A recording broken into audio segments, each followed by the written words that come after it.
মই এতিয়া আছো আমিনগাঁও টু অভয়পুৰী ৰাজ্যিক ঘাইপথত আৰু ৰাজ্যিক ঘাইপথত যি বিকেৰ দলংটো বন্ধ হৈ গৈছিলে এই বেকিৰ দলঙৰ ওচৰত মই আছো। আমি ঠিকাদাৰক প্ৰশ্ন কৰিব বিচাৰিছো, তেখেতে কাম কৰি আছে, ডিপাৰ্টমেণ্টৰ পৰা কাম কৰি আছে আৰু জনীয়া সমষ্টিৰ বিধায়কে আপোনাৰ লগত কিমান যোগাযোগ আছে এই ৰাস্তাৰ কাৰণে, এই বিষয়ে আপুনি কি ক'ব?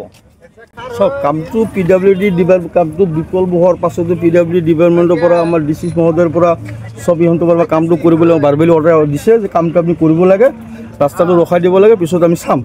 সেই বিশ্বাসত আমাৰ জনীয়া সমষ্টিৰ বিধায়ক ডক্টৰ হাফিজ উল সব তেখেতেও মোক বাৰ বাৰ ফোন কৰি আছে, ৰাতি দিনে খবৰ লৈ আছে কিমান আগবাঢ়িছে, কি কাম চলি আছে, বৰ্ডাৰ ডাম্পিং হৈ আছে, পাৰ্কো বাইনৰ কাম চলি আছে, আমি ফকলেন দি এটা নাল এটা খান্দি আছোঁ, কাৰেণ্টটো যাতে আমি এইফালে ডাইভাৰ্ট কৰিব পাৰোঁ, জিঅ' বেগ পেলাই আছোঁ আৰু বৰ্ডাৰ নেটেদি পেলাই আছোঁ, যিখিনি পাৰোঁ আমি ওপৰত চেষ্টা কৰি আছোঁ। আৰু এই বিষয়ে প্ৰশাসন ফালৰ পৰা আমাৰ বহুত সঁহাৰি দিছে।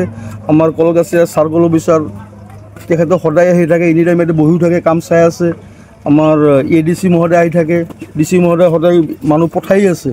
আমাৰ জনীয়া সমষ্টিৰ বিধায়ক যিজন হাফিজ ৰফিকুল ইছলাম তেখেতেও মানে দিনত দুবাৰ তিনিবাৰ খবৰ লৈ আছে, কি গতিত কাম চলি আছে, কি পৰ্যায়ত চলি আছে খবৰ লৈ আছে। আমি আপ্ৰাণ চেষ্টা কৰি আছোঁ, মোটামুটি এক সপ্তাহৰ ভিতৰত ভালেখিনি ছাকচেছ হৈছোঁ, 2 দিনৰ ভিতৰত আমাৰ ছাকচেছ হৈ যাব।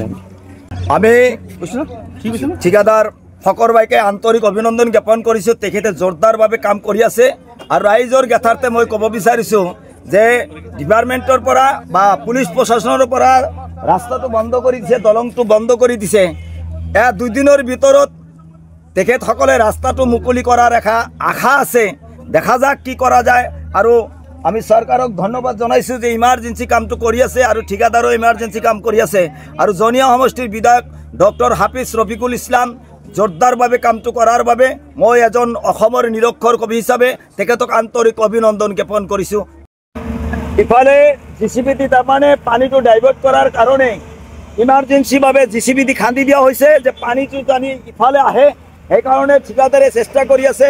আৰু জনীয়া সমষ্টিৰ বিধায়ক সদায় এইটো লৈ তেখেতে ডক্টৰ হাফিজ ৰফিকুল ইছলামে তাৰমানে জোৰদাৰভাৱে কামটো কৰিবলৈ ঠিকাদাৰক প্ৰেছাৰ ক্ৰিয়েট কৰিছে আৰু ডিপাৰ্টমেণ্টেও জোৰদাৰভাৱে কাম কৰি আছে। তাৰে দৃশ্য মই দেখাই আছোঁ যে ইফালেও কাম কৰি আছে, নদীৰ ইফালে এই নৌকা দি কাম কৰি আছে, আপোনালোকে চাই আছে।